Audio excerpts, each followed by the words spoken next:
오늘 저는 여러분과 함께 우리의 삶의 여러 가지 문제, 많은 실패 속에서 우리가 가장 먼저 찾아야 할 것이 무엇인지를 좀 생각해 보기를 원합니다.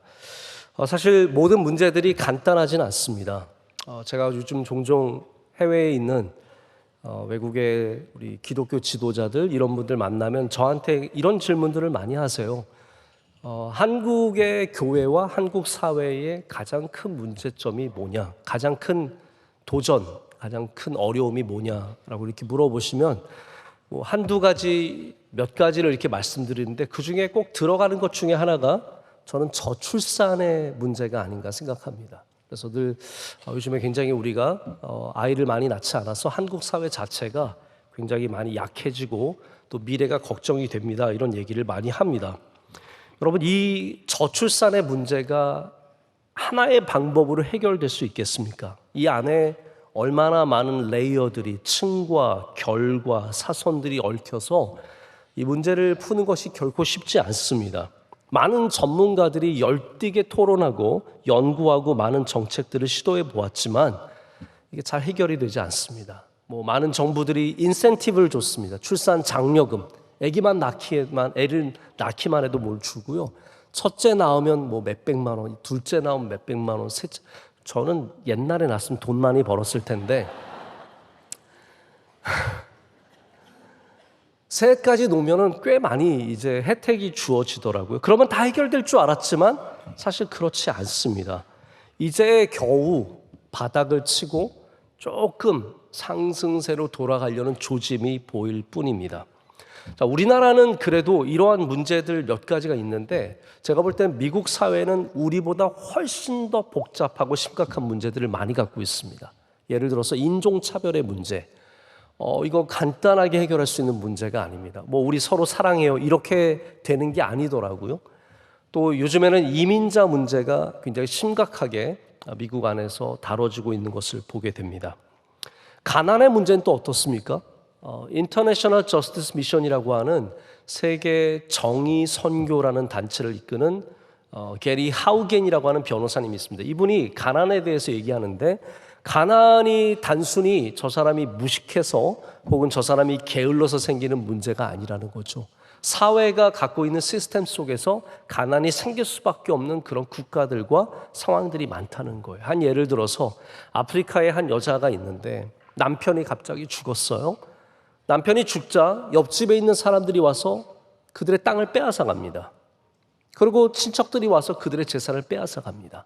이 여자는 완전히 빈곤과 가난에 처해지게 되는 그러한 상황을 맞게 됩니다. 이 게리 하우겐은 이런 예를 통해서 단순히 가난이 어떤 한 개인의 문제가 아니라 국가가 얼마만큼 그 사람을 지켜줄 수 있느냐. 다시 말해서 국가적의 시스템과 부정과 부패, 다양한 문제들이 이 안에 가득하다라는 거죠. 여러분, 그렇습니다. 이렇게 문제는 굉장히 복잡합니다. 해결책은 잘 보이지 않습니다. 개인의 문제도 그럴 때가 참 많습니다. 우리 개인의 문제, 내 삶에 있는, 내 가정에 있는, 우리 자녀에게 있는 문제들을 우리가 쉽게 풀지 못한다는 것을 너무나 잘 알고 있습니다. 그런데 저는 오늘 이 말씀을 통해서 우리가 그 안의 핵심 속에 있는 그 중심에 있는 뭔가 하나를 그래도 공통적으로 발견해야 한다는 사실을 말씀을 드리고 싶은 겁니다. 미로슬라프 볼프라고 하는 예일대의 교수님이 광장에 선 기독교라는 책을 쓰신 아주 훌륭한 학자인데 이분이 믿음에 대해서 이렇게 얘기를 합니다. 믿음은 우리의 실패를 대처하는 방법이다. 오늘 제목입니다. 믿음은 우리의 실패를 대처하는 방법이다. 다시 말해서 믿음이라는 것이 우리가 잘 믿으면 형통해지고 번성하고 잘 되는 그런 것만 믿음이 아니라는 거죠. 우리가 가장 낮은 자리에 처할 때, 우리 삶의 어려움을 만날 때, 문제를 만날 때도 믿음을 통해서 우리가 승리할 수 있다는 말입니다. 오늘 예레미야가 바로 그러한 부분을 이스라엘 사람들에게 예언자로서 선포하는 겁니다. 이 복잡한 상황 속에서 예루살렘이 불타고 바벨론이 침공하고 국제적인 정서가 순식간에 바뀌고 있는 모든 상황 속에서 예레미야는 무엇을 외치고 있냐 하면요, 우리가 이렇게 된 것은 믿음 때문이야 라고 말하는 겁니다. 영적인 문제야 라고 말하는 겁니다. 여러분, 이게 먹힐 것 같으십니까? 이 복잡한 상황 속에서 수많은 전문가들이 다양한 의견을 내놓지 않겠습니까? 우리 예루살렘이 이렇게 무너진 것은, 이렇게 불탄 것은 우리 아이들이 바벨론에 의해서 도륙당하고 우리 어머니들이 이렇게 수많은 여인들이 잡혀가고 죽은 것이 누구 때문이냐? 다들 외쳤을 겁니다. 전문가들이 있잖아요. 요즘 우리나라도 비평가의 시대 아닙니까? 비평가들이 말은 또 얼마나 잘합니까? 누구의 잘못이다. 아, 대통령의 잘못이다. 아, 여당의 잘못이다. 아니다, 야당의 잘못이다. 노조의 문제다. 연금의 문제다. 교육의 문제다. 안보의 문제다. 수많은 얘기를 했겠죠. 그런데 예레미야는 그 가운데 사실 우리가 별로 경청하고 싶지 않은 영적인 문제를 얘기하고 있습니다. 오늘 2장 13절에 예레미야가 외치는 하나님의 말씀이 무엇입니까? 왜 예루살렘이 이렇게 불타게 되었는가?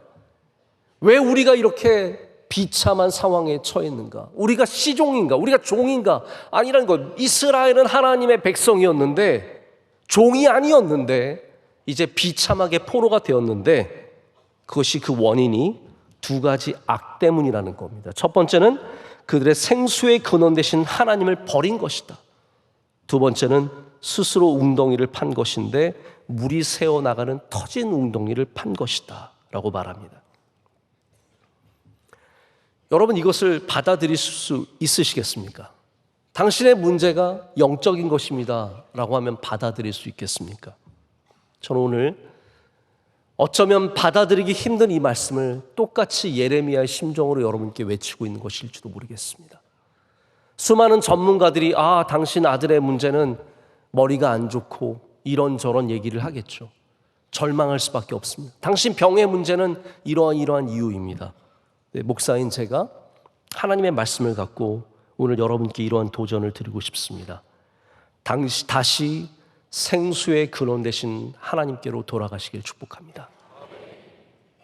우리가 파놓은 그 거대한 웅덩이들, 대단한 자원들, 어마어마한 업적들을 빨리 내려놓고 샘으로 나가시라는 거죠. 영원한 샘 대신 하나님께 나아가시라는 겁니다. 이스라엘은 많은 국가 중에서도 특별히 물이 부족한 국가입니다. 이들은 물의 소중함을 압니다. 특별히 물이라는 것이 이스라엘에서 마시는 물은 그냥 아무데나 고여있는 물을 마실 수 없었고 오직 샘을 통해서 터져 나오는, 땅에서 나오든 바위에서 나오든 이 터져 나오는 샘을 통해서만 먹을 수 있었습니다. 그들은 오늘 이 하나님께서 주시는 이 말씀을 통해서 우리의 생수가 그 근원이 하나님이심을 깨닫게 되는 겁니다. 이 생수는 life giving water입니다. 그냥 물이 아니라 우리에게 생명을 주는 물이라는 거죠. 자, 여러분은 여러분의 생명의 근원이 어디에서 시작하십니까? 여러분이 어디에서 생명을 얻는 것을 얻을 수 있겠습니까? 2000년에 기억하실지 모르겠지만 시드니에서 올림픽이 있었습니다. 벌써 정말 오래된 이야기네요. 그때 다이빙 선수로 미국에서 로라 윌킨스라고 하는 선수가 출전을 했습니다. 이 선수는 물론 잘하는 선수였는데 모두가 금메달을 기대한 건 아니었습니다. 대부분 중국 선수들이 금메달을 차지했죠. 근데 열심히 연습하면서 올림픽을 준비했는데 로라 윌킨스가 올림픽 나가기 3개월 전에 발목이 부러졌습니다. 여러분, 다이빙 선수에게 발목이 부러지는 거는 아무것도 할 수 없다는 뜻입니다. 모두가 다 포기하라고 얘기했지만 로라 윌킨스가 포기하지 않고 재활을 하고 마침내 올림픽에 출전하게 되었습니다. 출전해서도 1차, 2차에 별 대단한 성적이 나오지 않자 실망했습니다. 그런데 로라 윌킨스는 다쳤을 때부터 계속해서 하나님의 말씀 한 가지를 붙잡았습니다. 그 말씀이 뭐였냐면 빌립보서 4장 13절의 말씀입니다. 내게 능력 주시는 자 안에서 내가 모든 것을 할 수 있느니라. 이 말씀을 붙잡고 끝까지 내가 발목이 부러졌어도 내가 1차에 조금 부족했을지라도 그래서 이 로라 윌킨스가 계속 이 말씀을 외우는 게 중계 카메라에 잡혔습니다. 그런데 3차 시기 때 로라 윌킨스가 좀 나은 다이빙을 했고 4차 때는 완벽한 다이빙을 하고 5차 때는 더 완벽한 다이빙을 해서 결국은 금메달을 따게 되었습니다. 로라 윌킨스가 절망의 상황에서 아무 사람 누구도 그 어떤 누구도 전문가들 중에 한 명도 된다는 사람이 없는 그런 상황 속에서 이것을 도전할 수 있었던 것은 자기에게 생명을 주시는 하나님의 말씀이 있었기 때문이라는 거죠. 여러분 해보셔서 아시겠지만 이게 뭐 이거 외운다고 다 되는 건 아니에요. 오해하지 마십시오. 저도 매주 저희 수요일 날 부목사님들과 함께 농구를 하는데 제가 한 번은 잘 안 되길래 한번 외워봤어요. 내게 능력 주시는 자 안에서 내가 모든 것을 할 수 있느니라. 여전히 안 돼요. 저희 팀이 그날 아주 대패하고 저도 슛이 잘 안 들어가더라고요. 그래서 여러분들이 이제 이거면 되나 보다 싶어가지고 할 때마다 내게 능력 주시는 자 안에서. 여러분, 그러한 부적이 아닙니다. 하나님의 말씀은 부적이 아닙니다. 하나님의 말씀은 능력입니다. 생명입니다. 그렇기 때문에 로라 윌킨스가 이거를 외워서 다이빙을 잘한 게 아니라 그 생명줄을 놓지 않았기 때문에 여기까지 갔다라는 거죠. 여러분에게는 생명 구절이 있으십니까? 어려울 때, 힘들 때, 외로울 때, 괴로울 때, 아무것도 할 수 없을 때, 어느 누구도 된다라는 사람 없을 때 내가 붙잡을 수 있는 하나님의 말씀이 있으십니까? 제가 외람되지만 제 어렸을 때 얘기를 하나 드리자면 저는 20대 때 왠지 모든 게 참 힘들었습니다. 특별히 유학생활하면서 혼자 있으면서 모든 것들이 좀 외롭고 힘들고 괴롭고 되는 게 없다라고 생각하던 그때가 있었습니다. 근데 제게 주신 그때 주신 하나님의 말씀이 있었어요. 성경을 많이 읽으면서 제가 붙잡게 된 말씀이 뭐였냐면 예레미야가 3장 26절의 말씀입니다.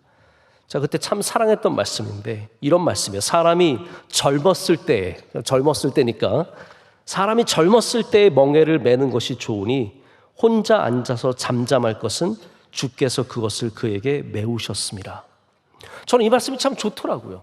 내가 짐이 많아도 셧업하고 조용하고 가만히 있자. 잠잠히 기다리자. 왜냐하면 이게 멍에, 하나님이 내게 주신 멍에라면 그게 좋은 거기 때문에, 좋은이라 그러잖아요. 혼자 앉아서 잠잠할 것은 그것은 주께서 그에게 메우셨습니다. 저는 이 말씀을 붙잡고 어려운 가운데도, 마음이 힘든 가운데도, 어려운 상황 속에서도 이걸 붙잡고 생명줄을 붙잡고 그 시간을 지날 수 있었습니다. 여러분에게도 하나님 말씀이, 하나님의 살아계심이 생명이 되는 은혜가 있으시길 축복합니다. 예레미야는 이스라엘의 근본적인 문제가 바로 이 생수 대신 우리에게 생명을 주시는 하나님을 버린 것이다 라고 선포하고 있는 겁니다. 여러분, 사람들은 늘 그럴싸한 이유를 찾습니다. 군사력이 부족한 거야. 우리가 만약 군사력이 있었으면 예루살렘이 이렇게 무너지지 않았을 텐데, 우리의 리더가 정신을 차려서 우리가 조금 더 좋은 리더가 있었으면 우리가 이길 수 있었을 텐데. 근데 예레미야는 아무도 귀 기울이지 않는 외로운 외침을 계속해서 하고 있었습니다. 여러분, 세상이 듣지 않더라도 우리 교회는 여기에 귀를 기울여야 하지 않겠습니까? 이 세상의 수많은 문제들, 우리 대한민국이 맞닥뜨리고 있는 이 중대한 문제들, 아마 전문가들은 여러 가지 이야기를 할 겁니다. 왜 틀리겠습니까? 다 맞는 말이죠. 그러나 우리는 기도해야 합니다. 우리는 하나님께로 돌아가야 합니다. 우리는 하나님을 경외하는 그 삶을 살아내야 합니다. 그래서 바라기는 우리를 통해서 대한민국이 일어서기를 원하고, 여러분을 통해서 여러분의 가정이 일어서는 은혜가 있으시길 축복합니다. 오늘 말씀에 하나님께서는 두 가지 악을 행했대요. 첫 번째는 뭐냐 하면 바로 하나님을 버렸다. 생수의 근원 되신 하나님을 버린 것과, 두 번째는 나의 웅덩이를 판 것이다 라고 말씀하시죠. 여러분, 이게 악으로 여겨지십니까? 우리가 보통 생각하는 악은 어떤 것일까요?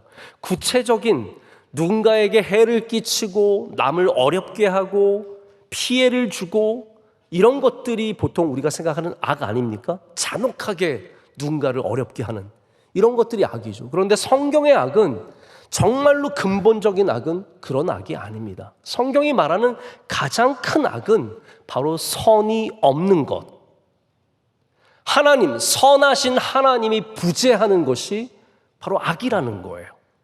제가 여기에 대해서는 좀 신학적인 얘기를 들을 필요가 있는데 시간이 부족해서 다 드릴 수는 없습니다. 하지만 간단하게 말하자면 초대교회에 있었던 가장 흔한 이단이 뭐였냐면 이 세상의 악도 하나님이 창조하신 거 아니냐, 그럼 하나님도 악한 분 아니냐, 이런 게 하나의 이단의 어떤 한 분파였습니다. 여기에 대해서 어거스틴이라고 하는 신학자가 뭐라고 얘기합니까? 악은 하나님이 창조하신 것이 아니라 선의 부재이다라고 말합니다. Lack of goodness.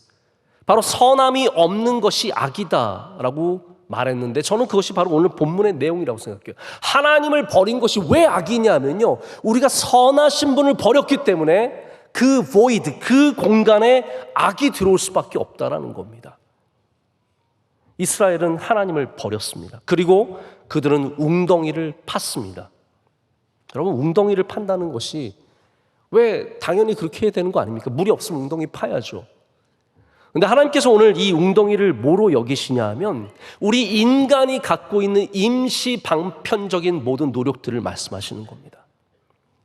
여러분의 웅덩이는 얼마나 십니까? 제가 한번 이스라엘에 아주 오래전에 갔을 때 솔로몬이 판 웅덩이를 본 적이 있습니다.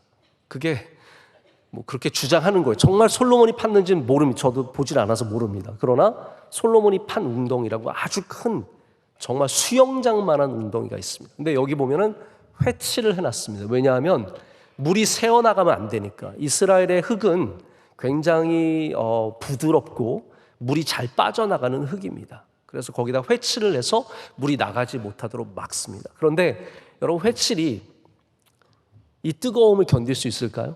아니, 결국은 다 회가 갈라집니다. 그러면 그 틈으로 물이 쫙 빠져나가는 거죠.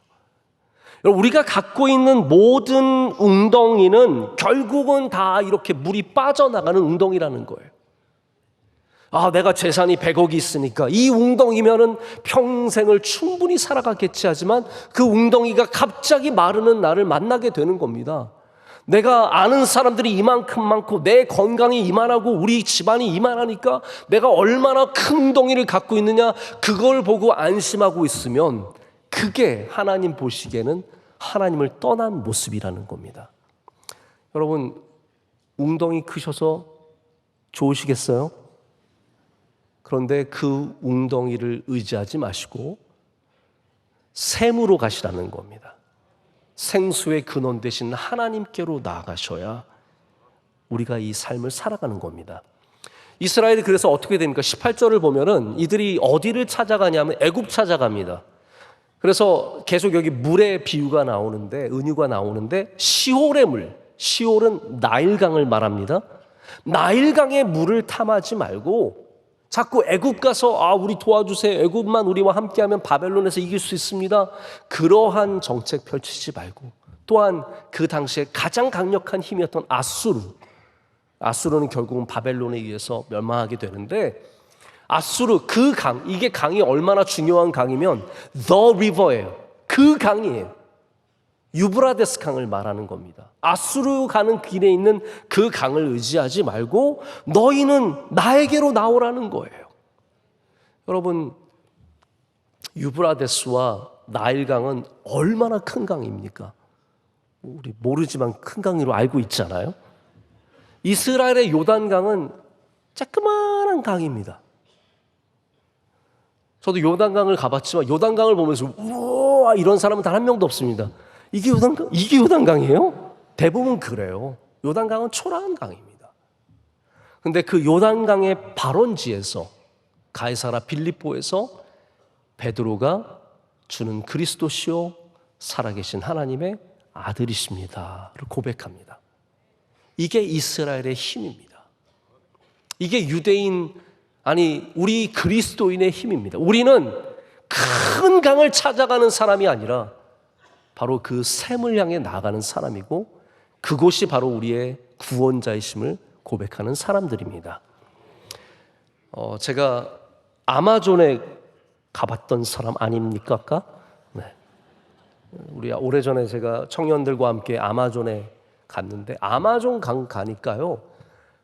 그게 강이에요. 그게 어마어마하게 굽이치는 강이, 끝도 없이 가는 강이, 막 하류는 바다처럼 넓어. 여러분, 아마존 강에 돌고래 사는 거 아세요? 말이 든 강에 돌고래가 사는 게 말이 됩니까?